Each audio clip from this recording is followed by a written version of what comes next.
Hi అండి సతీష్. దువ్వాడ మాదిరి eliminate అయిపోయిందంట కదా, ఏంటి సార్ సోషల్ మీడియాలో బజ్ అయితే నడుస్తూ ఉంది. ఎందుకు ఎలిమినేట్ అయ్యిందా ఉందా అనేది ఎక్కువ మంది నాకు ఇన్స్టాలో కూడా అడుగుతున్న ప్రశ్న. వాస్తవానికి ప్రస్తుతానికి ఉన్న అప్డేట్ ప్రకారం ఏంటంటే పేపర్ వర్క్ నడుస్తుంది కదా, వీకెండ్ ఎపిసోడ్లో నాగార్జున గారికి ఇవ్వాల్సిన ఇన్పుట్స్ ఏంటి, పర్టికులర్గా ఈ వారం ఆ అమ్మాయి ఎవరు తనూజ దగ్గర ఒక పవరాస్త్ర ఉంది, ఆ పవరాస్త్ర వాడి ఎవరికైనా సేవ్ చేస్తుందా లేదా, అది కూడా చాలా ఇంపార్టెంటే కనుక అది ఏంటి, పైగా ఎలిమినేషన్ స్టాప్ చేసే పవరు, ఆ పవర్ ఇప్పుడు ఎవరి దగ్గర ఉంది, తనూజ దగ్గర ఉంది. తనూజకి దివ్యల మాదిరికి ఒక బాండింగ్ ఉంది కనుక సో ఆ బాండ్ నేపథ్యంలో వాడుతుందా వాడదా, దాని ద్వారా సేవ్ అవుతుందా, ఆప్షన్స్ అయితే ఉన్నాయి. ఖచ్చితంగా దాని ద్వారా కూడా ఎలిమినేషన్ అయితే స్టాప్ చేయొచ్చు. అదొక డౌటు. మరి వాడిందా వాడలేదా, వాడితే మరి సేవ్ అయిపోద్ది కదా, మరి ఎలిమినేట్ అయిపోయింది అనేసి చాలా బజ్ నడుస్తుందని డౌటు. ఇంకొకటి ఏంటంటే లాస్ట్ 2 డేస్లో ఈమెకు సంబంధించి శ్రీకాకుళం జిల్లా నుంచి వెళ్ళిన మొట్టమొదటి బిగ్ బాస్ కంటెస్టెంట్ అని దువ్వాడ శ్రీనివాస్ వాళ్ళు చాలా ప్రచారం అయితే చేశారు. దానివల్ల ఈ వీక్ అంతా బాటంలో ఉన్నా సరే, ఇప్పటికీ బాటంలో ఉన్నా సరే, కొద్దిగా ఓటింగ్ ఒక 2% వరకు పెరిగింది. 4% ఉంటే అప్ టు 6 వచ్చింది. 5 to 6% వరకు ఈఎంఐకి ఈవిడికి, అట్లాగే ఇంకెవరైనా గౌరవ్ కూడా వచ్చింది.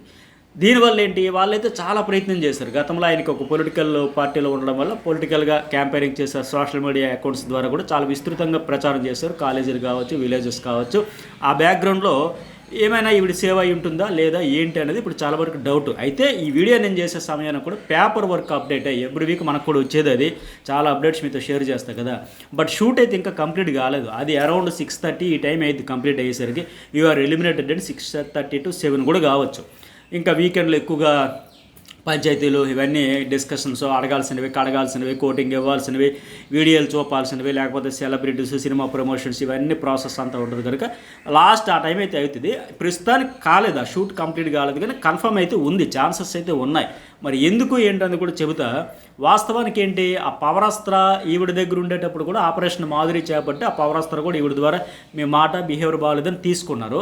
ఇటు తిరిగి ఆ పవరాస్త్రం వల్ల ఈవిడికి క్లోజ్గా ఉండి తనూజ వద్దకు వెళ్ళింది కనుక మరి ఇప్పుడు తనూజ సేవ్ చేస్తుందా సేవ్ చేయదా, మెయిన్ ఇప్పుడు అందరిలో క్యూరియాసిటీ పెరిగింది. అది ఈవిడ నామినేషన్లోకి ఆపరేషన్ పవరాస్త్ర ఈవిడ దగ్గర తీసుకున్న తర్వాత నామినేషన్లోకి వస్తుందని చూస్తే గత వారం సేఫ్ ఆడుకుంటూ నామినేషన్లో కూడా రాకపోవడంతో పాటు ఈ వారం ఏంటంటే తన దోస్తు, తన ప్యాంపర్ కిడ్ ఎవరైతే ఉన్నారో తనజ దగ్గర ఉంది కనుక వాడిందా లేదా అనేది డౌటు.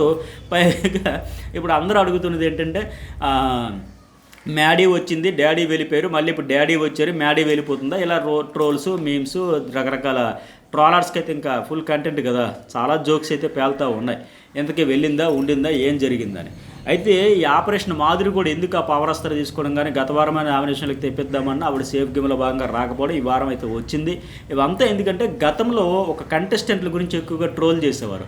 వాళ్ళు అక్కడ తీసుకునే దాని గురించి రకరకాల పాటలు వేసి వాళ్ళ ఫోటోలకి వేరే ఫేస్లు కట్ చేసి అట్లా చేసేవారు. కానీ ఈసారి ఏంటంటే రమ్య విషయంలో, ఈ మాధురి విషయంలో వీళ్ళ లింక్ పెట్టి ఏకంగా షోనే ట్రోల్ చేసేసారు, విపరీతంగా చేశారు. ఎప్పుడు వెళ్ళింది షో మీదే అటాక్ చేశారు రకంగా. ఎందుకంటే వీళ్ళు ఫ్యామిలీ లైఫ్లో, పర్సనల్ లైఫ్లో ఉండే ఆ బ్యాక్గ్రౌండ్ ఏదైతే ఉందో ఆ నేపథ్యం నుంచి వచ్చిన వాళ్ళని ఇట్లా, ఎందుకంటే ఆ అమ్మాయి రమ్యకి సంబంధించి వాళ్ళ సిస్టరు టూ మచ్గా సోషల్ మీడియాలో బూతులు తిరగడం వల్ల ఆవిడని, అట్లాగే ఈవిడికి సంబంధించి పర్సనల్ లైఫ్లో ఆ రిలేషన్ ఏదైతే ఉందో దాని గురించి కూడా ఇట్లాంటి వాళ్ళని వేరే వాళ్ళ ఫ్యామిలీ లైఫ్లో వేలిపెట్టింది సో అని చెప్పి ఆ టాపిక్ మీద గత 2-3 ఏళ్ళుగా నడుస్తున్నదే కదా సోషల్ మీడియాలో. సో ఏం మెసేజ్ ఇవ్వాలని తీసుకొచ్చారు, వీళ్ళ ద్వారా ఏం ప్రూవ్ చేద్దాం అనుకుంటున్నారు, ఎలాంటి రిలేషన్స్, ఎలాంటి బాండింగ్స్ గురించి మీరు మెసేజ్ ఇవ్వాలనుకుంటున్నారు. విపరీతంగా షో టార్గెట్ అయింది, ఏకంగా కంటెస్టెంట్స్ కాదు, వీళ్ళని బేస్ చేసుకుని ఎన్నడూ లేనంత డ్యామేజ్ అయితే షోకి జరగడంతో ఇది ఎంతో కొంత ఈ డ్యామేజ్ కంట్రోల్ చేయాలని ఇమీడియట్గా వాళ్ళిద్దరినే ఫోకస్ పెట్టాలని బిగ్ బాస్ టీం అయితే ప్లాన్ చేసుకుంది. నో డౌట్, ఎందుకు రచ్చ అంతా క్లియర్ చేసుకుంటే సరిపోద్ది కదండి. అలాగే పోనీ ఇప్పుడు వచ్చిన వెంటనే ఏంటి, నాకు 80% మాకు యాక్సెప్టెన్స్ ఉంది, ఒక 20% క్లియర్ చేసుకుని ఒక సంపూర్ణంగా 100% మమ్మల్ని అర్థం చేసుకున్న మాదిరిగా గేమ్ ఆడుకుంటాను, నేనేంటో బయట మిస్అండర్స్టాండింగ్ చేసుకున్న వాళ్ళందరికీ తెలియజేస్తాను వచ్చిన ఆవిడ మాట కూడా హార్ష్గా, రఫ్గా సాగిపోయింది. అందువల్ల ఇప్పుడు వస్తూనే కొన్ని మాటలు కూడా బిహేవియర్ అంటే మాటలు ఒక తనూజ విషయంలో ఒకలాగా, మిగతా వాళ్ళందరి విషయంలో సేఫ్ గేమ్లో భాగంగా అట్లా చేయడం వల్ల కూడా డ్యామేజ్ అయితే జరిగింది. అంటే ఆడియన్స్తో కనెక్షన్ అయితే రాలే ఈవిడికి కంప్లీట్గా. ఇప్పుడు ఎట్లా తనూజకి 2 చేతులు కలిస్తేనే చప్పట్లు, ఈవిడ లీనియన్స్ ఇవ్వబట్టే కదా అట్లా మాట్లాడడం కావచ్చు, లేకపోతే రీతు విషయంలో కూడా వెరీ అన్హెల్దీ బాండ్స్, ఇలా impure bonds, not organic bond మీద అస్సలు బాగా 24 గంటలు ఇలా హ్యాండ్ గెస్చర్స్ చేసి కూడా ఎవరి కోసం ఆడే చూసాం అరసి బెడ్ మీద కూడా జుట్టు పట్టుకొని నేలకేసి కొట్టేసేదాన్ని, ఇవన్నీ టూ మచ్గా వెళ్ళాయి కదా. ఏంటి ఇదే ఇట్లాంటి మెసేజ్ బయటికి సొసైటీకి ఇవ్వడానిక ఎందుకోసం అని లెక్క పోయింది, బాగా అయ్యింది. ఇప్పుడు వాళ్ళు బాండ్ బాగాలేదు, ట్రాక్ బాగాలేదు, ఈ లవ్ ట్రాక్ ఎఫెక్షన్ వల్ల ఇట్లా చేసుకోవడం వల్ల ఏంటంటే వాళ్ళ ఆటలో ముందుకు వెళ్ళరు, ఆడియన్స్ కనెక్ట్ అవ్వరు, దానివల్ల నష్టపోతారు తప్ప లాభపడేది ఏమీ ఉండదని చెప్పి మనం కూడా ఒక రివ్యూగా చెబుతూ ఆడియన్స్కి మీరు కూడా చూస్తారు, వాళ్ళకే నష్టం తప్ప దానివల్ల ఏదో వదిలేస్తామో మంచి వస్తుంది అనుకుంటారు తప్ప అంతకుమించి చెప్పలేము. మనం కూడా ఆ ట్రాక్ అయితే భరించలేకపోతున్నారు, ఆ లవ్ని అయితే ఇష్టపడట్లేదు, ఇంతకు చెబుతాను తప్ప అన్హెల్దీ బాండ్స్ ఏంటి, వెరీ అన్హెల్దీ బాండ్స్ ఏంటి, నాట్ ఆర్గానిక్, మీ 24 గంటలు మనుషులు ఉన్నారని కూడా చూడరు, ఎలా ఆగని చెప్పి ఇవన్నీ మాట్లాడడం వల్ల ట్రోలర్స్ అయితే ఈవెన్ టార్గెట్ చేశారు. ఏంటమ్మా నువ్వేంటి దెయ్యాలు వేదాలు వల్లించినట్టుంది, లేదా గురువెంద గింజ తన నలుపు తన ఎరుగుదన్న మాదిరిగా బయట నువ్వేంటి ఇక్కడికి వచ్చి ఇంకొక కంటెస్టెంట్ గురించి నువ్వు చెప్పడం చూస్తే విడ్డూరంగా లేదా, కలికాలం అంటే ఇదేనని ట్రోల్ చేసే ఛానల్స్ కావచ్చు, మేమర్స్ కావచ్చు, వాళ్ళందరూ ఫుల్గా ఆడుకున్నారు. ఇది కూడా ఇవిడికి నెగిటివ్ అయింది, కనెక్షన్ అయితే రాలా. అట్లాగే రాగానే ఇంకోటి ఏంటి, శ్రీజతో ఈవిడే కదా ఒక యాటిట్యూడ్ యారిగెన్సీ చూపింది. ఇప్పుడు మళ్ళీ నిన్నేమో శ్రీజ మళ్ళీ వచ్చిన తర్వాత ఫస్ట్ ఏంటి ఏమంటే మీ పేరేంటి మాధవి గారా మాధురి గారు అంటే సింపుల్గా మాధురి గారు అని చెప్పేస్తే అయిపోయా. కానీ తెలుసుకో చెప్పాలన్నదే గొడవపడడానికి వచ్చావా, ఈవిడే కదా మొదలుపెట్టింది, ఈవిడ మొదలుపెట్టి మళ్ళీ ఆవిడని అంటది ఏంటి, సరే తెలుసుకుని ఒక ప్రిన్సిపల్ లెక్క ఒక టీచర్ గారు లెక్క ఒక అసైన్మెంట్ ఇస్తే ఆవిడ బిగ్ బాస్ కూడా సరే నమ్మ నీకు ఒక అసైన్మెంట్ ఇచ్చింది కదా బయటికి పోయి తెలుసుకుంటాడు మాదిరిగా ఎలిమినేషన్ చేసి పంపాడు, ఆవిడ కూడా మొత్తం నేను అదే తెలుసుకొని వచ్చానని చెప్పి బయట నేను అడిగితే నాకే తెలియదు నీకు ఎలా తెలుస్తుంది అనేది, కానీ కొంతవరకు అయితే నేను తెలుసుకున్నానంటే మిమ్మల్ని మాధురి అనాలా రాజా అని పిలవాలా అనడంతో ఈవిడ పచ్చి వెలక్కే గొంతులో పడ్డట్టు అయ్యింది. అనవసరంగా ఈ అమ్మాయిని కెలికానా అని మాదిరిగా. కానీ తర్వాత ఏంటి సుమన్ శెట్టితో నా వయసుకైనా రెస్పెక్ట్ ఇవ్వాలి కదా, ఆ పెద్దరికం మీరు కూడా ప్రదర్శించాలి కదా, ఫస్ట్ పేరు అడిగితే సింపుల్గా పోయేదానికి ఆవిడని హట్ చేసి నువ్వే తెలుసుకోబోని తెలుసుకొని వచ్చింది, తప్పే ఉంది అక్కడ, నువ్వు చెప్పేస్తే అయిపోయింది దానికి, నువ్వు తెలుసుకుంటే ఆవిడ రకరకాల ఫీడ్బ్యాక్ తెలుసుకుంటుంది కదా బయటకు వచ్చాక సోషల్ మీడియాలో, అట్లా తెలుసుకుని వచ్చింది ఆవిడ. మళ్ళీ ఇప్పుడు వచ్చి నేనేమన్నాను పేరు అడిగితే చెప్పలేదు, పేరు అడిగితే తెలుసుకోను, దానికి వచ్చి ఇప్పుడు ఇక్కడికి వచ్చి మీ గురించి తెలుసుకొని ఇట్లా చెప్పాలా డీగ్రేడ్ చేయరు, నిన్న మాట్లాడుతూ ఉంది, అంతకుముందు కూడా మాట్లాడింది ఒక నన్ను ఇలా డీగ్రేడ్ చేసింది కనుక ఆవిడకే ఎఫెక్ట్ అయిన మాదిరిగా. బట్ డీగ్రేడ్ చేసింది ఎవరు, రీతి విషయంలో కూడా వెరీ అన్హెల్తీ బాండ్స్ చూడలేకపోతున్నాం, 24 hours మీకు అదే పని, lovers park, very unhealthy bond అంటే అర్థం ఏంటి, ఏదో చేయకుండా పనులన్నీ చేస్తున్నట్టే కదా, అంత అవసరమా. అట్లాగే శ్రీజ విషయంలో కావచ్చు, ఇప్పుడు మాట అందరికంటే ఇప్పుడు సాయి శ్రీనివాసు, దివ్య, కళ్యాణ్, శ్రీజ, రీతు వీళ్ళందరి విషయం, సంజన ఆల్మోస్ట్ 6-7 గొడవలు అయ్యాయి, అందరి విషయంలో కూడా ఇప్పుడు రియాక్షన్ వేరు, తనుజ విషయంలో రియాక్షన్ వేరు, ఇదంతా ఫేక్ అని కూడా అర్థమయ్యింది కదా. ఇప్పుడు ఎగ్జాంపుల్ ఏంటి, కళ్యాణ్తో కూర్చోండి మేడం అంటే కూర్చోకపోతే చెప్పరా, నిలబడకపోతే చెప్పరా, సరే మీరు ఇలా వెటకారంగా మాట్లాడితే నేను కూడా వేరేలా మాట్లాడాల్సి ఉంటుందంటే ఈవిడే మొదలు పెడుతుంది, మళ్ళీ ఆ యాక్షన్కి రియాక్షన్ వస్తే తట్టుకోలేదు, అంతే కదా. కూర్చోకపోతే చెప్పరంటే మీరు వేరేలా అంటే ఏంటి, వేరేడంటే మీరు వెటకారంగా మాట్లాడితే నేను వెటకారంగా మాట్లాడదా. అక్కడ దివ్యతో ఒక గొడవ పడింది, అట్లాగే రీతితో ఆ బెడ్రూమ్ లైట్స్ ఆపేయాలనేటప్పుడు కూడా అది తప్పేలేదు, నేను ఆ రోజు చెప్పా ఈ రోజు చెబుతా రేపు కూడా చెబుతా, ఖచ్చితంగా అక్కడ మాధురి లేవనెత్తిన పాయింట్ మంచిదే.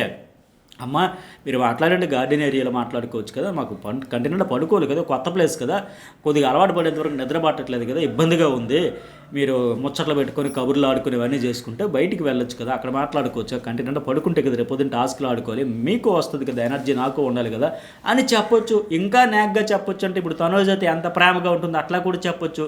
మీకు హ్యాండ్సమ్ లుక్ రావాలన్నా గ్లామర్ పెంచాలని కంటిన్యూగా నిద్రపోవాలి, అప్పుడే కలకలకల్లా ఆడిపోతారో లేకపోతే కళ్ళు మొహం పీకుపోయినట్టు ఉంది ఇట్లా చెప్పుంటే ఈవిడి కంటే ముందు వీళ్ళు వాళ్ళు పడుకుండిపోయాలి. కానీ ఎంత హార్ష్గా చెప్పింది అక్కడ, ఆ రీతుని దివ్య మీద పడి కొడతాదేమన్న రేంజ్లో రియాక్షన్ అయితే వాళ్ళు ఎందుకు వింటారు. బిగ్ బాస్ రూల్ ఎందుకు చెప్పాడంటే ఇక్కడ అందరితో గొడవలు చిందులు దొక్కేసి కారం తిన్న కోతిలాగా అంటే కారం తిన్న కాకిలాగా అన్నట్టుగా అట్లా అయిపోతూ ఉంటే నెగిటివిటీ రాకపోతే కనెక్షన్ ఎట్లా వస్తుంది. మీరు చెప్పాలనుకున్న పాయింట్ మంచిది, చెప్పిన విధానం రాదు. ఇవన్నీ చూసి ఆ వీకెండ్ కోటింగ్ పడింది. ఇప్పుడు అందరితో 7 గొడవ పడింది, ఇదేదో బాగాలేదు అందరితో బ్యాడ్ అవుతుందని వీకెండ్ కోటింగ్ ఇచ్చారు నాగార్జున గారు. ఇచ్చిన తర్వాత ఏంటి వెంటనే యూటర్న్ కొట్టేసి కంప్లీట్గా సేఫ్ గేమ్ ఆడదామని మాస్క్ వేసింది. సరే రమ్యతో నువ్వు ఒక ఓటు నేను ఒక ఓటు వేసి తనుజ నామినేట్ చేద్దామంటే వద్దులే చేసినా వెళ్దా అమ్మాయి ఎందుకు ఆవిడ పక్కన ఉండిపోయి చేరిపోయి సేఫ్గా ఆడుకుంటే కేరింగ్ ప్యాంపరింగ్ చూపించుకుంటే ఆవిడ ఫ్యాన్స్ ఉన్నారు మనకు ఓట్లు వేస్తారు మనం సేవ్ వచ్చేళ్ళకి తప్పే లేదు. సేఫ్ గేమ్ కూడా ఒక స్ట్రాటజీ పార్ట్ ఆఫ్ గేమే, అది కూడా ఆడొచ్చు. దీనివల్ల ఆడియన్స్కి తెలిసిపోయింది అంత ఇవిడ కావాలని చేస్తుంది, ఆవిడకి ఓట్లు ఉన్నాయి కాబట్టి షేర్ అయిపోతాయి లెక్క. బట్ ఈ వారం ఏమైంది తనూజ ఈవిడ ఇద్దరు నామినేషన్లో ఉన్నారు. ఉన్నా సరే ఒక్క పర్సంటేజ్ కూడా తనూజకు సంబంధించి ఈవిడికి షేర్ అవ్వాలి. ఆవిడది 27, 28, 29, 30 నుంచి 29 అట్లా ఇట్లా అటు ఇటు 4 to 3% అటు ఇటు అయింది తప్ప 1% పెరగల. వీళ్ళకి సంబంధించి నేను చెప్పే కదా, ఆయన దువ్వాడ శ్రీనివాస్ పర్సనల్గా చాలా కష్టపడి ప్రచారం చేసి తీవ్రంగా చేశారు వాళ్ళ ప్రయత్నం. ఆ ప్రయత్నాల వల్ల ఒక 1-2% లాస్ట్ 2 వీక్స్లో పెరిగింది తప్ప ఇక్కడ ఏమి షేర్ అయిపోలే. ఇప్పుడు బిస్కెట్ అయిపోయింది, ఆ విషయంలో రాలా. పైగా ఏంటి, నేను బాండ్స్ పెట్టుకోవడానికి రాలే, నాన్న నేను బాండ్స్ బ్రేక్ చేసి ఏంటిది చిరాగ్గా అసహ్యంగా. ఇక్కడేమో అమ్మ నాన్న అక్క చెల్లి తమ్ముడు అక్కడ లేరా. నిన్న కూడా అంటుంది ఎవరు సాయి శ్రీనివాసు పెదనాన్న పెనతండ్రి కొండకు చిన్నాన్న పెన్నాన్నకి ఏదో ఇంత వరుస పెట్టింది ఇవన్నీ అని చెప్పి. మరి బాండ్స్ పెట్టుకోవడానికి రాలేదు, నేనే ఒక జేమ్స్ బాండ్లాగా ఆడతాను అని ఆవిడ అట్లా ఆడిందా? పోనీ బాండ్ పెట్టుకోవడం తప్పు కాదు, ఫేక్ బాండ్ అయిపోయింది అది. అందరి మీద నోరేసుకుని పడిపోయి గొడవలు పడిపోయి ఈమె తనుజ దగ్గరికి వచ్చేసరికి అమ్మ కన్నా బంగారం, తనుజ దగ్గరికి వెళ్ళేసరికి రామంలాగా ఇలా ఉండిపోయి మిగతా అందరి దగ్గరికి వచ్చేసరికి అపరిచితులాగా వచ్చేసి ఆ వైలేషన్, ఆ రియాక్షన్ అవన్నీ చూస్తే, ఆ వేరియేషన్స్ అవన్నీ చూస్తే బాబోయ్ మరి ఎంతలా నటించాలనే పరిస్థితి వచ్చింది. ఇప్పుడు ఇంకొక ఎగ్జాంపుల్ చెబుతా. కళ్ళు తిరిగి పడిపోతా చపాతీ కావాలి ఇంకోటి తింటాను అనేటప్పుడు, మధ్యాహ్నం తినలేదు అనేటప్పుడు ఆవిడ ఎటకారం ఆడింది తనుజ. కళ్ళు తిరిగి పడిపో డాక్టర్ గారు వస్తే డాక్టర్ రూమ్కి తీసుకెళ్తాననింది. అలాంటప్పుడు ఎందుకు పడాలి? హట్ అయ్యింది. ఆహో మీకు ఇందాక శ్రీజ విషయంలో నేను ఫెయిర్గా సంచాలకగా చేశానని మీ నాన్నకి సపోర్ట్ చేయలేదని నువ్వు నాకు ఇప్పుడు ఇక్కడ ఇలా చేస్తున్నావా ఏంటి, ఎవరికి కావాలి, పడతానం కదా అని చెప్పి నోటికి వచ్చినట్టు మాట్లాడుతూ పడతాం, అంత ఎటకారం అవసరం అని చెప్పి బాగా ఫీల్ అయ్యింది. కానీ భోజనం కూడా మానేసింది ఒక రోజంతా. మళ్ళీ సంజన, ఎమ్మెన్యేలు, కళ్యాణ్, నిఖిల్ వాళ్ళందరూ వచ్చి బతిమలాడినా ఈవిడ చేయకపోయినా బతినాళ్ళకి పట్టించుకోకుండా వదిలేసినా సరే మళ్ళీ ఈవిడే వెళ్ళి ఆ ప్యాంపరింగ్ చేసుకుంటూ అట్లా కాదు ఇట్లా అని చేసి అవన్నీ చెబుతుంటే జడలు వేసుకుంటూ కబుర్లు చెప్పుకుంటూ ఉంటే చూసే వాళ్ళకి ఎట్లా ఉంటుంది. నీ సెల్ఫ్ రెస్పెక్ట్ అమ్మ. ఫస్ట్ సాయి శ్రీనివాస్ కూడా అదే చెప్పాడు. మాధురి గారు ఫస్ట్ మన సెల్ఫ్ రెస్పెక్ట్, దాని తర్వాత ఎవరైనా ఏమైనా. అలాంటప్పుడైనా గట్టిగా అడిగి ఒక స్టాండ్ తీసుకొని పడతా ఉన్నాను కదా, తిడతా ఉన్నావు కదా అనేసి చెప్పి ఇంకా ఇదే కొనసాగితే కుదరదమ్మా, కష్టం అది. నీ పట్ల నన్ను ఎంత ప్రేమగా చూస్తాను ఒక మాట అని ఉంటే ఇవిడికి బాగుండదా, ఫేర్గా ఉంది, ట్రాన్స్పరెన్సీ ఉంది, దాని సెల్ఫ్ రెస్పెక్ట్ హట్ అయితే తనూజ కదా ఎవరికైనా ఇచ్చి పడేస్తుంది అన్నట్టు ఉండేది. అట్లా కాకుండా ఆవిడ ఎన్నన్నా నేను పడ్డానికే వచ్చాను, ఆవిడకి సేవలు చేయడానికే వచ్చాను, ఆవిడని అప్పటికి ఎమ్మెన్యేలు వాళ్ళందరూ వచ్చి చెప్తే ఎందుకు సీన్ చేస్తానో నేనే చేయదలుచుకోవాలి. ఆవిడ దగ్గర ఒక పవర్ అస్త్రం ఉంది, ఆవిడ దగ్గర ఓటు బ్యాంక్ ఉంది, అవన్నీ నా గేమ్ నేను ఆడుతున్నా కదని మాదిరిగా కనిపించింది తప్ప అక్కడ చూసే వాళ్ళకి అరే నిజంగా ఆవిడ విషయంలో స్టాండ్ అయితే తీసుకోలేదు. దీనివల్ల ఏంటంటే ఒక ఫేక్ బాండ్ అనేది అందరికీ వచ్చేసింది. ఇప్పుడు నీకు తిట్టేటప్పుడు కూడా సెల్ఫ్ రెస్పెక్ట్ పక్కన పెట్టి సైలెంట్గా ఉండిపోతే ఎట్లా? పైగా ఈవిడని తిట్టకపోయినా అందరి మీద తిట్టడం, అటాక్ చేయడం, అగ్రెసివ్గా నోరు అంత వేసుకుని పడిపోవడం. బట్ ఇక్కడ ఈవిడ తిడుతున్నా సరే సైలెంట్గా ఉండిపోవడం తనుజ విషయంలో. పైగా నిన్న కూడా చూసాను, నిన్న మొన్న కూడా ఆ నాన్న వచ్చారు ఇంకెవరు అక్కర్లే, ఇక్కడ అందరూ డ్రామా, అందరూ యాక్టర్స్, అందరూ నటించేవాళ్ళే అని కూడా ఒక ఫ్రస్ట్రేషన్, అసంతృప్తి అయితే వ్యక్తం చేసింది.